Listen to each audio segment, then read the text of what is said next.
All right, and gun control measures are being proposed on both the state and national levels, angering many gun owners. Just yesterday, Senator Dianne Feinstein introduced a bill, and it's got a lot of people up in arms.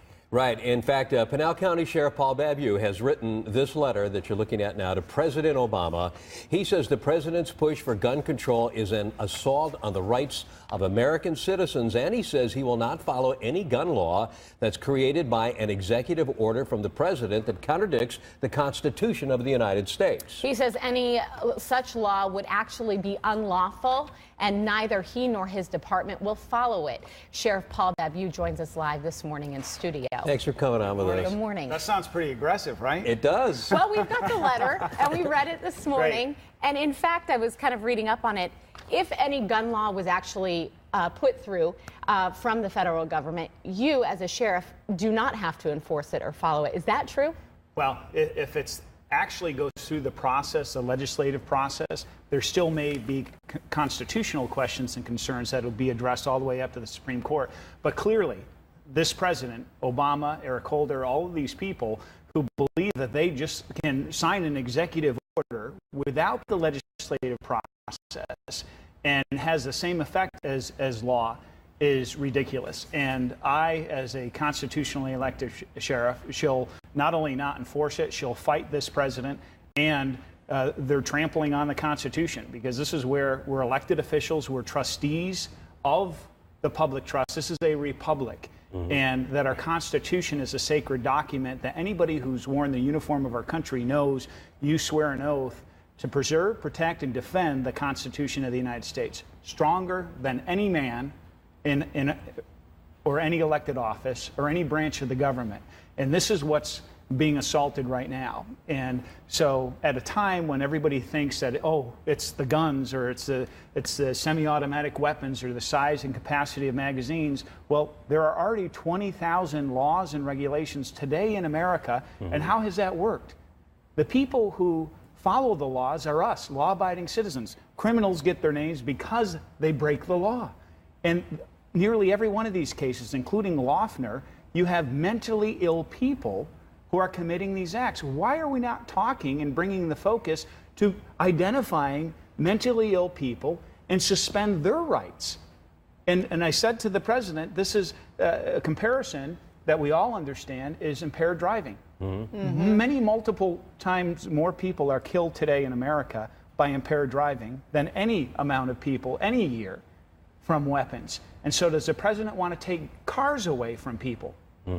Seriously. Your letter says the most important office in our republic is that of a private citizen. You are not a dictator. You are not a king. You can't act unilaterally. You cannot act and ignore a legislative process of lawmaking. You are not the only sheriff in the United States is doing this. Many sheriffs. I looked up in New Mexico, 30 out of 33 county sheriffs, I think, are on board with you. Sheriffs in Texas, California, around the nation.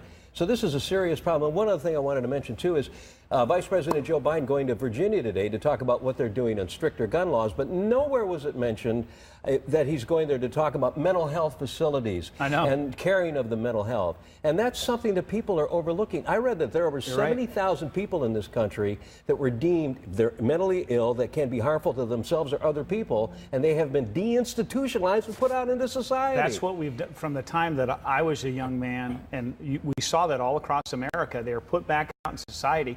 And look at what we in law enforcement can do. If we go 2, 3 o'clock in the morning and there's somebody who's mentally ill, what are we going to do? Seriously. And this is where oftentimes we can refer them to get an assessment. The process is broken. And that's what we have to focus on. And here, instead the focus is put on infringing. There's this wide sweeping approach to infringe upon constitutional rights and liberties. It's not going to change the circumstances, and we have to be realistic about what actually is going to change to improve the situation. What do you hope by sending this letter from your office, as well as all these other sheriffs across the country, flooding his office, the president's office, with these letters? What do you hope that you're going to get out of that? I mean, do you think that he will actually consider this and look at this and read this and hope to look further into mental illness as being a culprit to some of these problems we've recently seen? You know, and the irony here is that 2,000 high-powered weapons were facilitated into the hands of the most violent criminals in North America, the cartels, by who? This administration. And the audacity, he keeps saying about audacity of hope and everything, the audacity of this president to do this, never to alert one of the sheriffs of Arizona. This is outrageous what's going on. What do I hope? I sent this early last week. Did the president read it? I hope he has, or his staff has. What it's going to do, you and every person watching is the most powerful person in our land. That of private citizen in a republic is sacred. And that elected officials need to understand that we serve at the pleasure, at the will of the people. And that's what's so beautiful about our republic, is that the power is in the people. What's going to happen is that we must stop this president from acting unilaterally and thinking that he can abridge the legislative process and somehow get his agenda to become law. He is not a king. He is not a dictator. This is a republic, and he is a trustee of the power of the people, which comes in the form of the Constitution. And following up on something that Andrea asked, almost out of time, but you said you're also going to push for legislation which would make it a crime for a federal law enforcement officer to infringe upon constitutional rights of the American people. Yes. So the last I checked, in Pinell County, we arrest people for crimes. So what I'm proposing is here in Arizona, like other states have already enacted measures that it makes it a crime for a member of ATF or any federal agent to carry out these executive orders of the president in our state. And that what would happen is we would arrest those people. That this is serious stuff. And that all Americans have to be gravely alarmed at the powers, the increasing power